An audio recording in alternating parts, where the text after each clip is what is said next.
Hello friends, आपका बहुत बहुत स्वागत करते हैं अपने यूट्यूब चैनल साहस ऑफ सॉल्यूशंस पर।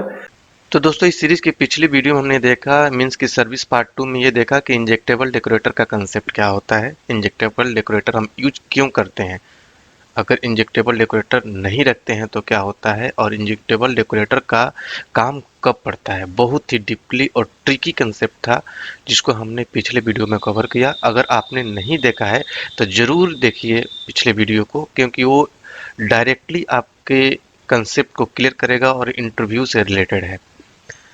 ये वीडियो बेस्ट है पिछले वीडियो पर। अगर आप इस वीडियो को अच्छे से समझना चाहते हैं तो सर्विस के पार्ट 1 और पार्ट 2 दोनों को जरूर देखिए, जिसका लिंक इस वीडियो के डिस्क्रिप्शन बॉक्स में अवेलेबल है। क्योंकि जो मैं सर्विस पढ़ा रहा हूँ आपको, वो मैं बहुत ही डीपली बताने की कोशिश कर रहा हूँ। सबसे पहले तो मैं आप लोग को बेस समझा रहा हूँ कि सर्विस होता क्या है। उसके बाद एंगुलर 6 में जो चेंजेज आया था उसके बारे में मैं आपको समझाऊंगा कि सर्विस में जो चेंज आया था वो क्यों आया था। पहले हमें प्रॉब्लम ढूंढना है कि प्रॉब्लम क्यों था, आखिर क्यों चेंज आया। तब हमें आपको सॉल्यूशन समझाने में मजा आएगा, तब आपको सॉल्यूशन समझ में भी आएगा। क्योंकि जब तक आपको प्रॉब्लम नहीं समझ में आएगा तो सॉल्यूशन कैसे समझ में आएगा। तो जो भी हमारा क्लास होता है, जो भी हमारा वीडियो होता है, हम पहले क्यों पर फोकस करते हैं। अगर क्यों का आंसर आपको मिल जाता है तो कैसे और क्या का आंसर अपने आप मिल जाएगा। इसी तरीके के ट्रिकी कंसेप्ट और कॉर्पोरेट लेवल का ट्रेनिंग हम अपने ऑनलाइन क्लास में भी देते हैं, जो इसको आप ज्वाइन करके अपने नॉलेज को ग्रोथ कर सकते हैं और एक बेटर वे से किसी कॉर्पोरेट में एंट्री ले सकते हैं और अपने सैलरी को एक अच्छा सा हाइक दे सकते हैं। ठीक है। तो अगर आप हमारा ऑनलाइन क्लास भी ज्वाइन करना चाहते हैं तो उसका लिंक हम इस वीडियो के डिस्क्रिप्शन बॉक्स में अवेलेबल है। आप क्लिक करके हमारे ऑनलाइन क्लास को ज्वाइन कर सकते हैं, देख सकते हैं कौन सा बैच अवेलेबल है और आप एनरोल कर सकते हैं। तो चलिए इस वीडियो का स्टार्ट करते हैं। इस वीडियो में हम देखेंगे सिंगलटन ऑब्जेक्ट के कंसेप्ट को, कि किस तरीके से सर्विस में हम सिंगलटन ऑब्जेक्ट का कंसेप्ट यूज करते हैं, कौन ऑब्जेक्ट कहाँ पर यूज होता है, मल्टीपल ऑब्जेक्ट कैसे बनते हैं, सिंगलटन ऑब्जेक्ट कैसे बनते हैं। इन सारी चीज़ों को बहुत ही डीपली विद प्रैक्टिकल हम इस वीडियो ट्यूटोरियल में देखने वाले हैं। तो ये वीडियो आपके लिए बहुत ही इम्पोर्टेंट है, बिना स्किप किए एक एक मिनट को देखिए, क्योंकि एक एक मिनट आपके लिए बहुत इम्पोर्टेंट है। अगर ये समझ जाते हैं तो आपका बहुत कंसेप्ट क्लियर हो जाएगा और आप इंटरव्यू में भी अच्छे से इस चीज़ को बता सकते हैं। तो चलिए चलते हैं डायरेक्टली हम कोड में और प्रैक्टिकल से स्टार्ट करते हैं सर्विस पार्ट 3 को, जिसमें हम सिंगलटन ऑब्जेक्ट के कंसेप्ट को समझेंगे। तो ये हमारा कोड है जो पिछले वीडियो में हमने देखा था कि इंजेक्टेबल डेकोरेटर का मतलब क्या है, क्यों यूज करते हैं। हमने ये देखा था कि नॉर्मल सर्विस बनाने के लिए इंजेक्टेबल डेकोरेटर की कोई ज़रूरत नहीं है। जब किसी दूसरे सर्विस को या किसी डिपेंडेंसी को किसी सर्विस में इंजेक्ट करते हैं, तब हमें इंजेक्टेबल डेकोरेटर की ज़रूरत होती है। ठीक है। कहने का मतलब ये है कि जब कोई दूसरा सर्विस किसी दूसरे सर्विस में हम यूज करने की कोशिश करते हैं, चाहे वो डिपेंडेंसी हो या बिल्ट इन डिपेंडेंसी हो या कोई सर्विस हो, तो उसको जब किसी दूसरे सर्विस में यूज करने की कोशिश करेंगे तो वहाँ पर इंजेक्टेबल डेकोरेटर की जरूरत होगी, जहाँ पर यूज करेंगे उस सर्विस में। इसका प्रैक्टिकल हमने पिछले वीडियो में करके देखा था। तो अब हम क्या करते हैं कि इसको हम यहीं पर रहने देते हैं। अब हम चलते हैं दूसरा कंसेप्ट समझने के, जिसमें हम सिंगलटन और मल्टीपल ऑब्जेक्ट के बारे में समझेंगे। उसके लिए मैं क्या करता हूँ, दो कंपोनेंट अलग से क्रिएट करता हूँ। ठीक है। देखिए सिंगलटन का कंसेप्ट होता क्या है। मान लीजिए कि आप चार दोस्त मिलकर एक कंपनी इन रजिस्टर कराते हैं। कंपनी का जो एक अकाउंट ओपन होगा, वो एक ही अकाउंट अकाउंट ओपन होगा। ठीक है। उस अकाउंट से अगर आप, ठीक है, देखिए मान लीजिए कि आपने किसी बैंक में, चाहे वो स्टेट बैंक ऑफ इंडिया हो, एचडीएफसी हो, आईसीआईसीआई हो, चाहे कोई भी दुनिया का बैंक हो, उसमें आपने उस कंपनी का अकाउंट ओपन किया। तो चार दोस्तों ने अगर मिलकर चार डायरेक्टर्स हो गए और उस कंपनी को आपने रजिस्टर कराया, तो अगर आप सबके पास एक एक एटीएम कार्ड है, आपने ऐसा इशू करा रखा है, तो कोई भी बंदा अगर पैसा निकालता है उस अकाउंट से तो सबको पता चलेगा, क्योंकि अकाउंट एक ही है। प्रोवाइडर वो बैंक है जो उस अकाउंट को प्रोवाइड किया है। ठीक है। तो क्या होगा कि सबको दिखेगा, तो वहां पर सिंगलटन काम कर रहा है। मतलब कि कोई भी एक डायरेक्टर उस अकाउंट से पैसा निकालता है तो सबको रिफ्लेक्ट कर रहा है, सबको दिख रहा है एक्चुअली कि पैसे निकल रहे हैं, कितना अवेलेबल है बैलेंस और कितना निकला। अगर सपोज कीजिए उसी बैंक में आप लोगों ने अपना अपना पर्सनल अकाउंट खोला है, प्रोवाइडर वही है, वही बैंक, ठीक है, अलग अलग अपना अपना पर्सनल अकाउंट खोला है, तो आप अपने अकाउंट से कोई पैसा निकालते हैं तो दूसरे डायरेक्टर को पता नहीं चलेगा, क्योंकि वो आपका अपना हो गया। तो मतलब कि वहां पर मल्टीपल ऑब्जेक्ट बन रहे हैं, सबका अपना अपना ऑब्जेक्ट बन रहा है। और यहाँ पर क्या हो रहा था, सिग्नेचर बन रहा था, क्योंकि एक ही अकाउंट है। इसी कंसेप्ट को मैं समझाता हूँ कि जब हम किसी सर्विस को मॉड्यूल लेवल का कर देते हैं, अगर किसी सर्विस को मॉड्यूल लेवल पर प्रोवाइडर देते हैं, तो उसका जो ऑब्जेक्ट बनेगा सिंगलटन बनेगा, चाहे वो सर्विस कितने भी कंपोनेंट पर यूज किया जाए तो उसका ऑब्जेक्ट एक ही बनेगा। अगर वही प्रोवाइडर मैं कंपोनेंट लेवल का कर दूंगा, अलग अलग कंपोनेंट पर रखूंगा, तो सबका अपना अपना ऑब्जेक्ट बन जाएगा। तो ये कंसेप्ट आप कहीं से पढ़ते होंगे, रटते होंगे, लेकिन प्रैक्टिकल करके आपने नहीं देखा होगा। मैं आज आपको प्रैक्टिकली दिखाने वाला हूँ कि सचमुच में सिंगलटन बन भी रहा है कि नहीं बन रहा है जो हम पढ़ रहे हैं। तो हम उस चीज को विद कोडिंग एग्जाम्पल देखने वाले हैं। तो उसके लिए हम क्या करेंगे कि दो कंपोनेंट लेंगे, जैसे कि मान लीजिए हम ले लिया ng जनरेट कंपोनेंट, और मान लीजिए हमने कंप वन नेम से कंपोनेंट क्रिएट किया। अभी यहाँ पर कंप वन से कंपोनेंट क्रिएट हो गया, एक और मैं कंप टू से कंपोनेंट क्रिएट करता हूँ। ठीक है, दो कंपोनेंट क्रिएट हो जाएंगे यहाँ पर। देखिए दो कंपोनेंट क्रिएट हो गए, कंप वन और कंप टू। ठीक है, अब मैं क्या करता हूँ कि ऐप ये सारे सर्विस जो पहले के पुराने सर्विस है मैं उसको बंद कर देता हूँ। ठीक है, अब यहाँ पर मॉड्यूल को रखता हूँ अभी। ठीक है, मॉड्यूल की जरूरत पड़ेगी हमें। अब मैं पुराने जो यूज हो रहे थे उन सबको मैं कमेंट कर देता हूँ। ठीक है, सॉरी, इसको मैं कमेंट कर देता हूँ। ठीक है, और तो मैं यहाँ पर कंप वन का सिलेक्टर उठा कर लाता हूँ यहाँ से कॉपी करके, और यहाँ पर कॉपी किया हमने, ऐप कंपोनेंट डॉट एचटीएमएल पर रखता हूँ। जैसा कि आपको पता है कि किसी भी कंपोनेंट का सिलेक्टर जहाँ पर रखते हैं वहाँ पर वो कंपोनेंट लोड हो जाता है। तो दोनों कंपोनेंट जो हमने क्रिएट किए उन दोनों के सिलेक्टर हम क्या करेंगे, ऐप कंपोनेंट डॉट एचटीएमएल पर रखेंगे, क्योंकि दोनों को हम वहीं पर लोड कराकर देखने वाले हैं। हमने दोनों को यहाँ पर रख दिया। ठीक है, यहाँ पर हमने रख दिया। अब हम क्या करेंगे, एक दूसरा सर्विस क्रिएट करेंगे। देखिए स्टेप बाय स्टेप समझिएगा इस एग्जांपल को। अगर आपसे कहीं इंटरव्यू में ऐसा पूछा जाता है तो आप इसी स्टेप को फॉलो करके आप बताइएगा, तो सामने वाले को लग जाएगा कि हाँ you have a deeply knowledge. ठीक है, तो आप यहाँ पर एक क्रिएट कीजिए एनजी जनरेट सर्विस, और सर्विस का नेम कुछ भी रख लीजिए। हम दूसरा सर्विस बनाने जा रहे हैं। पुराने जो सर्विस हमने पिछले वीडियोज में देखा था उसको मैं ऐसे ही रहने देता हूँ, एक फ्रेश सर्विस बनाते हैं। जैसे मान लीजिए हमने लिया नम लिस्ट। ठीक है, या फिर हमने ले लिया नंबर लिस्ट, नम लिस्ट ले लेते हैं, कोई दिक्कत नहीं। यहाँ पर हमने इंटर हिट किया, एक सर्विस क्रिएट हो जाएगा। ठीक है, अब मैं क्या करने वाला हूँ, नम लिस्ट से यहाँ पर सर्विस क्रिएट हुआ होगा, नम लिस्ट से सर्विस क्रिएट हो गया। ठीक है, अब यहाँ पर अभी भी मैं इसको कमेंट करता हूँ, क्योंकि मैं आप लोग को ये कंसेप्ट अच्छे से बेहतर तरीके से समझाऊंगा कि एंगुलर 6 में ये प्रोवाइड इन क्यों आया था। इसका प्रॉब्लम हम समझेंगे तब इसका सोल्यूशन बताऊंगा। अभी भी मैं आप लोग को एंगुलर 6 से पहले का सर्विस बता रहा हूँ, ये जो बेस है, क्योंकि मैं आप लोग को वहां तक धीरे धीरे ले जा रहा हूं जहां पर प्रॉब्लम क्रिएट हो जाता है और एंगुलर की टीम को चेंजेज लेकर आने पड़ जाते हैं। बस आज तक आप लोग रटते आ रहे थे कि प्रोवाइडिंग ये करता है वो करता है, लेकिन आपने एक्चुअल प्रॉब्लम को नहीं समझा होगा, जो चीज़ मैं आपको बताने की कोशिश कर रहा हूँ। ठीक है, इंजेक्टेबल हमने कर दिया। ठीक है, अब हम क्या करेंगे, यहाँ पर एक मान लीजिए कि हम कोई वेरिएबल लेते हैं, एरे ले लेते हैं, इसी एरे में कोई वैल्यू रखेंगे और इसी एरे में अलग अलग कंपोनेंट से वैल्यू ऐड करेंगे और उसको हम गेट करके देखेंगे। अगर मॉड्यूल लेवल पर रखते हैं, दो कंपोनेंट से डेटा को भेजते हैं एक ही एरे में, सर्विस एक ही है, तो अगर दोनों कंपोनेंट का डेटा दोनों कंपोनेंट पर रिफ्लेक्ट कर रहा है, अगर एक जगह से भी हम एंट्री करते हैं और दोनों जगह दिख रहा है, तो मतलब कि सिंगलटन बन रहा है। जैसा कि मैंने आप लोगों को एग्जांपल दिखाया, कोई भी पैसा निकालता है जो सबको पता चलता है, मतलब सिंगलटन है। अगर हमें एक कंपोनेंट से के डेटा इसी सर्विस में फिर ऐड करता हूं, तो केवल उसी कंपोनेंट को दिख रहा है, तो मतलब कि अलग अलग ऑब्जेक्ट बन रहे हैं। इस चीज को समझिए अच्छे से। मान लीजिए मैं यहाँ पर एक एरे लेता हूँ और लिस्ट नेम से एरे का बनाने का ये है कॉलन, और मान लीजिए हमें नंबर टाइप का एरे बनाया। ठीक है, और यहाँ पर मैंने इस एरे में इनिशियल वैल्यू 100 डाल दिया, मतलब कि 100 रुपीज हमने अकाउंट ओपन किया, जस्ट फॉर एग्जाम्पल। ठीक है, 100 हमने से एक एलिमेंट पहले से रख लिया। ठीक है, अब हम क्या करते हैं, एक मेथड बनाते हैं ऐड नंबर। ठीक है, ऐड नंबर हमने लिया और एक मैंने नम नेम से एक वेरिएबल ले लिया और ये नंबर टाइप का। ये वेरिएबल हमने लिया कि जब हम किसी कंपोनेंट से कोई पैरामीटर भेजेंगे, कोई नंबर भेजेंगे, तो इसी नम के थ्रू वैल्यू आएगा रिस्पेक्ट टू डेट आर्गुमेंट, और हम इस एरे में पुश कर देंगे। एरे का एक पुश मेथड होता है, जैसा कि आपको पता है। पुश मेथड क्या करता है कि एरे में डेटा को पुश करता है, इंसर्ट करता है।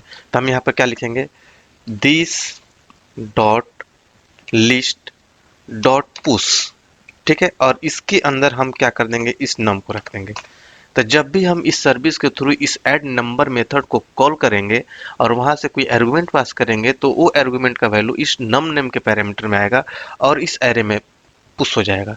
तो जब मान लिया कि हमने 100 पुश किया वहां से, तो 110 दो वैल्यू आ जाएंगे इसमें। और इसी चीज को मैं गेट करके दिखाने वाला हूँ उसी कंपोनेंट पे कि हाँ सचमुच में ऐड हुआ कि नहीं हुआ। तो मैं एक ले लेता हूँ मेथड गेट नंबर, ठीक है। और ये क्या करेगा, रिटर्न कर देगा, रिटर्न क्या, लिस्ट, ठीक है। लिस्ट को हम यहाँ से रिटर्न कर देंगे। तो ये हमारा क्या हो गया, एक सर्विस, ठीक है। और इस सर्विस में हमने एक एरे लिया, ठीक है। एरे में हमने इनिशियल वैल्यू 100 डाल रखा है। उसके बाद एक ऐड नंबर से एक मेथड लिया। जब हम कॉल करेंगे कोई वैल्यू इंसर्ट करने के लिए इस एरे में, तो हम इसी मेथड को कॉल करके इस एरे में डेटा को पुश करेंगे और यहाँ से हम रिटर्न करा लेंगे। जो पुश किया हुआ डेटा हम दिखाएंगे कंपोनेंट पर। अब हम चलते हैं, हम एक एक करके कंपोनेंट पर। सबसे पहले कंप 1 पर हम चलते हैं यहाँ पर, ठीक है। कंप 1, इसको हम नेम देते हैं, इसका मान लीजिए कि हमने S2 ले लिया और लिख दिया हमने कंपोनेंट 1, ठीक है। अब यहाँ से हम क्या करेंगे, एक हम इनपुट टाइप ले लेते हैं, टेक्स्ट बॉक्स, जहाँ से हम डेटा भेजेंगे, ठीक है। टेक्स्ट बॉक्स, इसको हमने बंद किया। और एक बटन लेते हैं, बटन लिख देते हैं ऐड नंबर, ठीक है। अब यहाँ पर हम क्या करते हैं कि क्लिक इवेंट लेते हैं और यहाँ पर एक मेथड ले लेते हैं ऐड नंबर, ठीक है। ऐड नंबर हमने एक मेथड ले लिया, इसी को हम डिफाइन करेंगे। हम क्या करेंगे, इस टेक्स्ट बॉक्स में जो वैल्यू इंटर करेंगे उसी वैल्यू को इसमें हम पैरामीटर भेजने हैं, ठीक है, ठीक है। तो हम यहाँ पर क्या करेंगे कि एक टेम्पलेट रेफरेंस वेरिएबल लेते हैं। जैसे मान लीजिए हमने नॉम नेम से एक टेम्पलेट रेफरेंस वेरिएबल ले लिया, इसी नॉम को हम क्या करेंगे, यहाँ पर पास कर देंगे। मतलब ये टेम्पलेट रेफरेंस वेरिएबल करेगा क्या कि इसमें जो एंट्री करेंगे टेक्स्ट बॉक्स में उसको होल्ड करके रखेगा। और इस बटन पर क्लिक करेंगे तो डॉम हमारा रिफ्रेश होगा और इसका वैल्यू यहाँ पर हमें मिल जाएगा नॉम डॉट वैल्यू में, ठीक है। यहाँ पर हमें मिल जाएगा। ये कंसेप्ट आपको मैंने एक वीडियो में बता रखा है कैसे काम करता है। इनपुट और आउटपुट डेकोरेटर वाले वीडियो में आपने देखा होगा, ठीक है। इसका वैल्यू यहाँ पर आ जाएगा, ठीक है। अब हम क्या करेंगे, इस मेथड को हम डिफाइन करेंगे कहाँ पर, इसके टीएस फाइल पर, comp1 के ही टीएस फाइल पर। यहाँ पर हम लिखेंगे, ठीक है। इसको मैं बंद करता हूँ अभी, इसको भी मैं बंद करता हूँ, ठीक है। यहाँ पर हम डिफाइन करेंगे और इसमें एक पैरामीटर आएगा, जैसा कि पता है आपको, मैंने ले लीजिए वैल्यू, ये हमारा नंबर टाइप का वैल्यू आ जाएगा, ठीक है। अब हम उस सर्विस को, जो नमलिस्ट सर्विस है, इसको यहाँ पर हम इंजेक्ट करेंगे। इसको कॉपी किया हमने और सबसे पहले हम क्या करते हैं कि इसको मॉड्यूल लेवल का बना देते हैं, मॉड्यूल के प्रोवाइडर में रख लेते हैं। अभी हम सिंगलटन समझाने की कोशिश कर रहे हैं, इसको मैं यहाँ पर इंजेक्ट कर देता हूँ, ठीक है। इसको मैंने सेव कर दिया, comp1.ts फाइल पर आए, ठीक है। इसको हम यहाँ पर क्या करेंगे, प्राइवेट, ठीक है। सर्विस का मैं ऑब्जेक्ट बनाने की कोशिश कर रहा हूँ, ठीक है। यहाँ पर हमने क्या किया, इसका थोड़ा सा नेम चेंज कर दिया, कॉलन लगाएंगे यहाँ पर, कॉलन, और इस सर्विस का नेम दे देंगे। इसको हम क्या कर देंगे, इंजेक्ट, ठीक है। यहाँ पर हमारा इंजेक्ट हो गया। अब ये हमारा ऑब्जेक्ट बन गया। इस ऑब्जेक्ट के थ्रू हम इस ऐड नंबर मेथड में वैल्यू भेजेंगे कहाँ पर, इस सर्विस में, ठीक है। देखिए कैसे, यहाँ से हम क्या करेंगे, this dot num list service dot add number, और इसमें हम क्या पास कर देंगे, ये वैल। अच्छे समझिएगा। अगर आप लोगों को कोई डाउट होगा तो हमारे कमेंट बॉक्स में लिखिएगा, मैं आप लोग के डाउट को क्लियर करूंगा। अब हमने क्या किया, यहाँ से जो इसके HTML से इस टेक्स्ट बॉक्स में जो वैल्यू मैं इंटर करूंगा, मान लिया मैंने 10 एंटर किया, ऐड नंबर के बटन पर क्लिक किया, तो 10 जो है इस नम वाले आर्गुमेंट में आएगा, ठीक है। और इस TS फाइल पर आ जाएगा, ठीक है। TS फाइल पर आएगा इस वैल में। ठीक है, इस वैल में वर्ड 10 आ गया है। अब इसमें सर्विस के ऑब्जेक्ट के थ्रू सर्विस का जो मेथड है ये ऐड नंबर, उसको मैंने कॉल किया। ठीक है, और यहाँ से वैल पास कर दिया। तो अब ये वैल कहाँ आ जाएगा, सर्विस में। ठीक है, और इस नम में आ जाएगा। और उस नम को मैंने इस एरे में पुश कर दिया। तो अब क्या हो जाएगा, 100, 10 दो वैल्यू आ जाएंगे। उसी को मैं अब दिखा दूंगा उसी कंपोनेंट पर। ठीक है, ऐप कंपोनेंट के HTML पर मैं दिखाऊंगा। सबसे पहले तो मैं क्या करता हूँ, उसको गेट कर लेता हूँ। यहाँ पर पहले एक वेरिएबल ले लेता हूँ मैं, लिस्ट। लिस्ट नेम से हमने एक वेरिएबल ले लिया। ठीक है, और इसको भी मैं नंबर टाइप का एरे ले लेता हूँ। ठीक है, इस तरीके से। ठीक है, और इसमें मैं क्या कर दूंगा, दिस डॉट लिस्ट, ठीक है, equal to num list service का जो नेम है, this dot num list dot get number. अब उसके अंदर जो नंबर्स हैं, जो एरे है, उसको हमने जो रिटर्न किया वो एरे हमारे इस लिस्ट में आ जाएगा। ठीक है, ये आपको अगर दिक्कत हो रहा है कि लिस्ट लिस्ट बार बार कर रहा हूँ, तो लिस्ट 1 कर देता हूँ मैं। ये एक जस्ट एक एरे है दूसरा। ठीक है, इसको मैं क्या करूँगा, कॉपी करके इसके HTML पर मैं बाइंड करूँगा। चलिए मैं लिस्ट में ही बाइंड करता हूँ। यहाँ पर नीचे यूएल, ठीक है, यूएल ले लिया। एक हमने li लिया।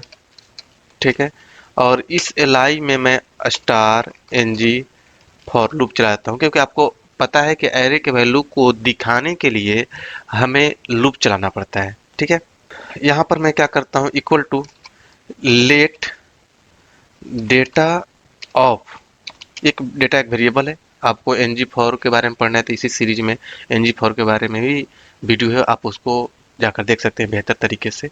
ठीक है, यहाँ पर मैंने लिस्ट 1 दे दिया। एक एक करके डेटा डेटा में आएगा इसमें। ठीक है, और इसको मैं यहाँ पर बाइंड कर दूंगा डबल कर्ली ब्रैकेट के अंदर। मैं क्या कर दूंगा, डेटा को। ठीक है, यहाँ पर ये बाइंड हो जाएगा।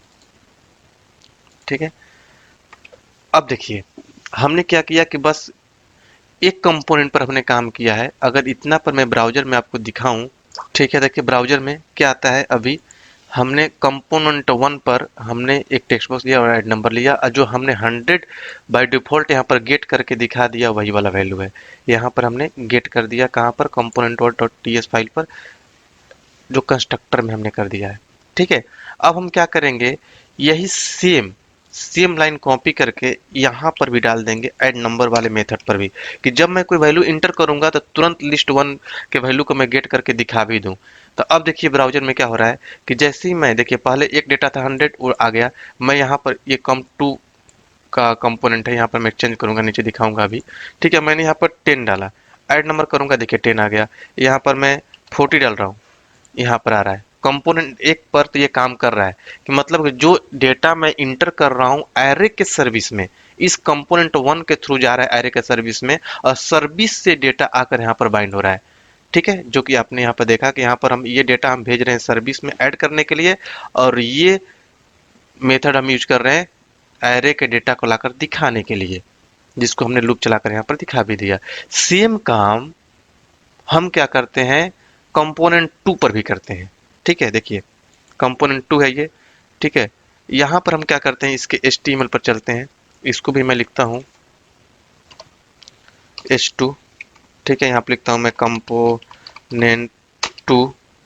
ठीक है, और यहाँ पर मैं लेता हूँ इसी यहाँ पर लेता हूँ मैं इनपुट टाइप, और यहाँ पर मैं लेता हूँ टेस्ट।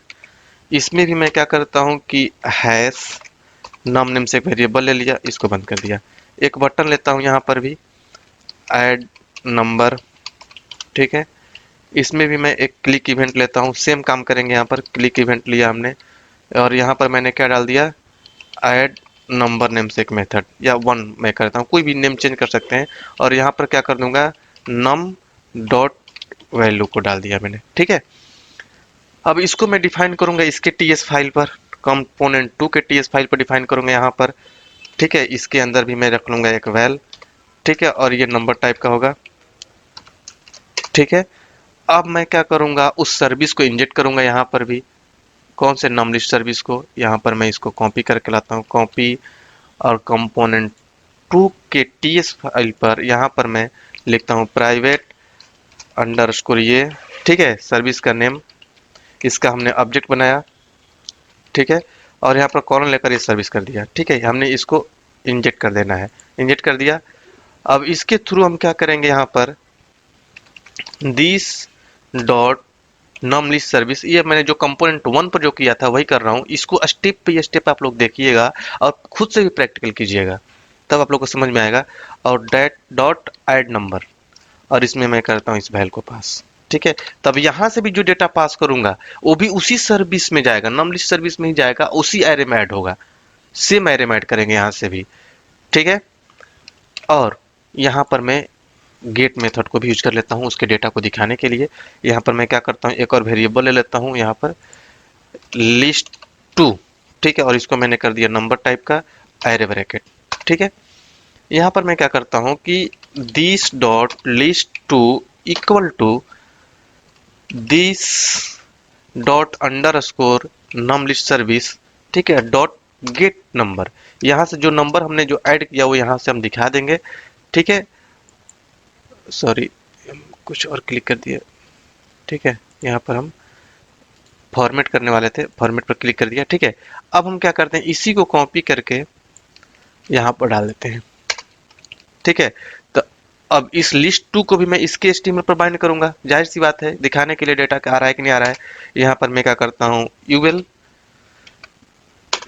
हमने किया लिस्ट आइटम, ठीक है, और यहाँ पर मैं क्या करता हूँ स्टार ng फॉर, और लेता हूँ लेट डेटा ऑफ लिस्ट 2, और यहाँ पर मैं क्या कर दूंगा, डेटा को बाइंड कर दूंगा, डेटा को बाइंड कर दिया, ठीक है, लिस्ट में यहाँ पर भी बाइंड कर दिया। अब देखिए हमने क्या किया है, दोनों पर दो दो मेथड लिए हमने, सर्विस में दो मेथड लिया हमने, जो इंसर्ट करने के लिए और गेट करने के लिए। कंपोनेंट 1 से भी मैं डेटा इंसर्ट करूंगा तो इसी सर्विस में जाएगा, इस मेथड को कॉल करेगा और इसी एरे में, यही एरे में डेटा को इंसर्ट करेगा और इसी एरे के डेटा को दिखाएंगे। कंपोनेंट 2 से भी हम डेटा भेजेंगे तो इसी एरे में आएगा और इसी सर्विस में, और उसी को हम दिखाएंगे, ठीक है। हमने प्रोवाइडर कहाँ पर लिया है, ऐप लेवल पर, मतलब कि app dot module dot TS file पर हमने डाल दिया है यहाँ पर, मतलब कि रूट लेवल का कर दिया यहाँ पर। तो इसका ऑब्जेक्ट जो बनेगा सिंगलटन बनेगा, मैं किसी भी कंपोनेंट से जो डेटा भेजूंगा उस सर्विस में तो एक ही ऑब्जेक्ट बनेगा, दोनों जगह दिखेगा, ठीक है। अगर और जब भी वही मैं प्रोवाइडर से सर्विस के नेम को उठाकर कंपोनेंट लेवल का कर दूंगा तो दोनों का अपना अपना ऑब्जेक्ट हो जाएगा। एक कंपोनेंट डालूंगा तो उसी कंपोनेंट पर दिखेगा, दूसरे कंपोनेंट डालूंगा तो दूसरे ही कंपोनेंट पर दिखेगा। देखिए इसका आउटपुट यहाँ पर है, देखिए दोनों में 100 डेटा दिखने लगा। यहाँ पर मैं 10 डालता हूँ, इस पर ऐड करता हूँ, देखिए दोनों में 10 आया, इसमें भी इसमें भी। अगर मैं इससे भी मैं मान लीजिए 40 डालता हूँ तो दोनों में 40 जा रहा है। अगर मान लीजिए यहाँ से मैं 400 डाल रहा हूँ, दोनों में 400 होगा। यहाँ से मैं डालता हूँ 60 तो दोनों में जाएगा, मतलब कि यहाँ पर सिंगलटन ऑब्जेक्ट बन रहा है, ठीक है। अगर किसी भी कंपोनेंट से उस सर्विस को यूज करने की कोशिश करूंगा तो दोनों के लिए एक ही ऑब्जेक्ट काम कर रहा है। कहीं से भी कोई डेटा पास कर रहा हूँ, गेट कर रहा हूँ, सेम डेटा दिखा रहा है। यहाँ से भी ऐड कर रहा हूँ तो उसी सर्विस में जाकर उसी एरे में ऐड हो रहा है, यहाँ पर दिखा रहा है। इससे भी मैं पास कर रहा हूँ तो उसी सर्विस में जा रहा है, उसी एरे में लाकर यहाँ पर हम दिखा रहे हैं। ये हुआ सिंगलटन ऑब्जेक्ट का कंसेप्ट। जो कंसेप्ट आज तक आप लोग रटते आ रहे थे उसको हमने प्रैक्टिकली दिखाया, और इसी तरीके से आपको एक्सप्लेन करना है किसी भी इंटरव्यू में, ठीक है। अब इसी चीज को मैं दिखा रहा हूं कि जब मल्टीपल ऑब्जेक्ट कैसे, अलग अलग ऑब्जेक्ट कैसे बन जाते हैं। अगर मैं इसी app module dot TS file से इस सर्विस को यहां से मैं डिलीट कर देता हूं, देखिए अच्छे से, ठीक है। और मैं क्या करता हूं, चलता हूं इस सर्विस का नेम मैं कॉपी करके, ठीक है, और कंपोनेंट वाइज बना देते हैं। कंपोनेंट डॉट 2 पर, कंपोनेंट 2 पर भी मैं प्रोवाइडर के अंदर डालता हूँ प्रोवाइडर, ठीक है, और इसके अंदर मैं इसको डालता हूँ, ठीक है। और इसी को कॉपी करके कंपोनेंट 1 के भी टीएस फाइल पर मैं डाल देता हूँ, ठीक है। यहाँ पर मैंने कॉमा लगाया और यहाँ पर भी डाल देता हूँ, ठीक है। अब देखिए दोनों कंपोनेंट पर अलग अलग प्रोवाइडर दे दिया मैंने, मॉड्यूल लेवल का हटा दिया, ये कंपोनेंट लेवल का सर्विस बन गया, ठीक है। अब यहाँ पर आपको दिखेगा दोनों पर 100 दिख रहे हैं। अब मैं 10 ऐड कर रहा हूँ या 20 ऐड कर रहा हूँ तो इसी में केवल ऐड होगा, अब इसमें ऐड नहीं होगा, मतलब कि इसका अपना अलग ऑब्जेक्ट बन चुका है। इसमें मैं 70 डाल रहा हूँ तो केवल इसी में ऐड होगा।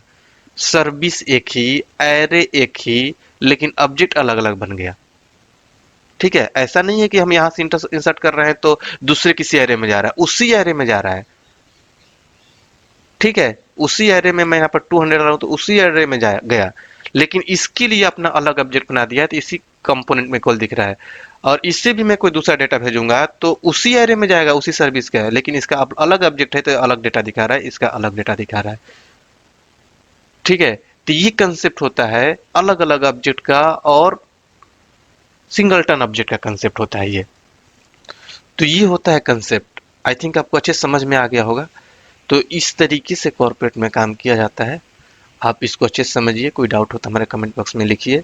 और इसी तरीके से कॉर्पोरेट लेवल का नॉलेज रखना चाहते हैं तो आप ज़रूर हमारा ऑनलाइन क्लास ज्वाइन कीजिए, क्योंकि वहाँ पर अभी तो आप सर्विस देख रहे हैं, ऐसे routing, forms, directives, dependency injections, data binding, हर जो वो कंसेप्ट जो आप केवल थियोरेटिकली समझते हैं, वो इंटरनल बहुत ही अलग तरीके का कंसेप्ट होता है जिसको आपको समझने की ज़रूरत होती है, तभी आप किसी का अच्छे से अच्छे कॉर्पोरेट में काम कर सकते हैं। नहीं तो आप थोड़ा बहुत थियोरेटिकली पढ़ के इंटरव्यू तो क्रैक कर सकते हैं, लेकिन किसी कंपनी में आप अच्छे से काम नहीं कर पाएंगे। तो अगर आप अच्छे से इंटरव्यू भी निकलना चाहते हैं और कॉर्पोरेट में काम भी करना चाहते हैं, सैलरी को हाइक देना चाहते हैं, तो आज ही हमारा ऑनलाइन क्लास ज्वाइन कीजिए। ठीक है, जिसमें कि हम आपको कॉर्पोरेट लेवल का ट्रेनिंग देंगे। एंगुलर के साथ ही साथ आपको पूरा टाइपस्क्रिप्ट पढ़ाया जाएगा, RxJS लाइब्रेरी पढ़ाया जाएगा, एफईआई इंटीग्रेशन होगा, एफईआई पढ़ाया जाएगा और प्रोजेक्ट ट्रेनिंग भी दिया जाएगा। प्रोजेक्ट ट्रेनिंग में बहुत ही बड़े एप्लीकेशन को डेवलप करना सिखाया जाएगा, ई कॉमर्स बेस्ड होगा, लाइक फ्लिपकार्ट, अमेजोन, जिसे आप डेवलप करके सारे कंसेप्ट को यूज कर सकते हैं। तो अगर ये वीडियो आपको अच्छा लगा हो तो ज़्यादा से ज़्यादा लाइक कीजिए दोस्तों के साथ, ताकि सबको समझने को मिले। और अभी तक आपने इस चैनल को सब्सक्राइब नहीं किया है तो काइंडली आप सब्सक्राइब कर लीजिए, ताकि मैं जैसे ही इसका अगला पार्ट डालूं तो तुरंत आपको नोटिफिकेशन मिले और आप हमेशा अपडेटेड रहें। अगले पार्ट में हम ये देखेंगे कि क्या प्रॉब्लम था प्रोवाइड इन लाने का, एंगुलर 6 में जो चेंज आया था उसका क्या प्रॉब्लम था, क्यों आया, प्रॉब्लम को देखेंगे और अगले ही वीडियो में हम उसके सॉल्यूशन को भी देखेंगे। तो मतलब कि अगला पार्ट बहुत ही इम्पोर्टेंट है। अगला पार्ट आप मिस मत कीजिएगा, नोटिफिकेशन का वेट कीजिए, हम जल्दी डालेंगे। तो चलिए मिलते हैं अगले वीडियो में, तब तक के लिए थैंक यू सो मच। तो इस वीडियो को ज़्यादा से ज़्यादा लाइक करिए, सब्सक्राइब करिए चैनल को और लोगों में शेयर करिए ताकि सबको देखने को मिले, जिससे कि हमारा मनोबल और भी बढ़ता है और हम नए नए वीडियो लेकर आते हैं आपके लिए। तो चलिए मिलते हैं अगले वीडियो में अगले टॉपिक के साथ, तब तक के लिए थैंक यू सो मच।